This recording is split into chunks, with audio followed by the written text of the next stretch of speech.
दोस्तों, अहाना की जिंदगी में उठे इस तूफान ने उसकी दुनिया ही हिला दी है। वो सोच भी नहीं सकती थी कि उसकी खुशियों का आकाश यूं अचानक काला बादलों से भर जाएगा। सब कुछ शुरू हुआ बड़ी बुआ और छोटी चाची की चालाकी से। दोनों ने मिलकर ये ठान लिया था कि अगर अहाना को नीचा दिखाना है, तो दुर्गा देवी के सामने उसकी इज्जत मिट्टी में मिलानी ही होगी। और इसके लिए उन्होंने सबसे खतरनाक चाल चली। पूरी सोसाइटी, मोहल्ले और यहाँ तक कि दूरदराज के घरानों तक न्योते भेज दिए। अहाना को शुरू में लगा था कि पूजा में 40-50 लोग आएंगे, मगर जब हवेली के दरवाजे से एक के बाद एक मेहमान अंदर आने लगे और गिनती 100 से ऊपर जा पहुंची, तो उसके होश उड़ गए। बाकी बहुओं के चेहरे भी पीले पड़ गए। सबको चिंता सताने लगी। इतने सारे मेहमानों के लिए भोग कैसे बनेगा? इतने बड़े आयोजन का खर्च कहाँ से आएगा? तभी चारू, जो घर की बड़ी बहू थी, ने आकर अहाना के कान में जहर घोल दिया। उसने बताया कि गिरवी ताई भी इस पूजा में आ पहुंची है। यह सुनते ही अहाना के पैरों तले जमीन खिसक गई।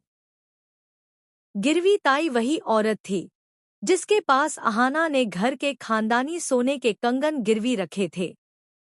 उस पल अहाना का चेहरा पीला पड़ गया। उसे लगा जैसे किसी ने उसकी सबसे बड़ी राज की गठरी लोगों के सामने खोल दी हो।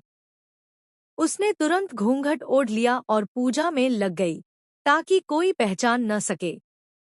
उधर दुर्गा देवी की नजरें लगातार मेहमानों की भीड़ पर थी। उन्हें हैरानी हुई कि इतने सारे लोग अचानक कहाँ से चले आए। उन्होंने अहाना से सवाल किया, मगर अहाना ने बिना डरे जवाब दिया कि न्योते उसने नहीं, बल्कि बड़ी बुआ और छोटी चाची ने भिजवाए थे। दुर्गा देवी सब समझ गई। ये ठाकुर परिवार की चाल थी, लेकिन उनकी शख्सियत ही ऐसी थी कि वो हालात के सामने झुकती नहीं थी। उन्होंने तुरंत अहाना और बाकी तीनों बहुओं को रसोई में लगाया और खुद भी उनके साथ जुट गईं। चारों बहुएं दुर्गा देवी के नेतृत्व में लग गईं और पलक झपकते ही सैकड़ों मेहमानों के लिए खाना तैयार कर लिया गया। मेहमानों ने स्वाद चखकर दाद दी और पूजा भी भव्य तरीके से संपन्न हो गई। बड़ी बुआ और छोटी चाची का पूरा खेल बर्बाद हो गया।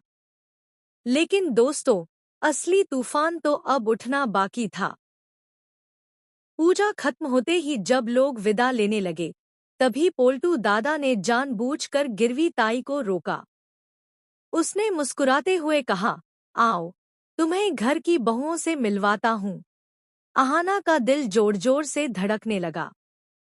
उसे लगा कि घूंघट उसे बचा लेगा, लेकिन गिरवी ताई की आंखें शिकारी थी। उसने अहाना के हाथों पर नजर डाली और तुरंत पहचान लिया, ये वही हाथ थे जिन्होंने उसके पास सोने के कंगन गिरवी रखे थे। अहाना की सांसें थम गईं। उसने घबराकर गिरवी ताई के सामने हाथ जोड़ दिए और धीमी आवाज में बोली, प्लीज, अभी किसी से कुछ मत कहिए। सही समय पर मैं सब संभाल लूंगी। मगर पोल्टू दादा को तो इसी पल का इंतजार था। उसके चेहरे पर शैतानी मुस्कान फैल गई।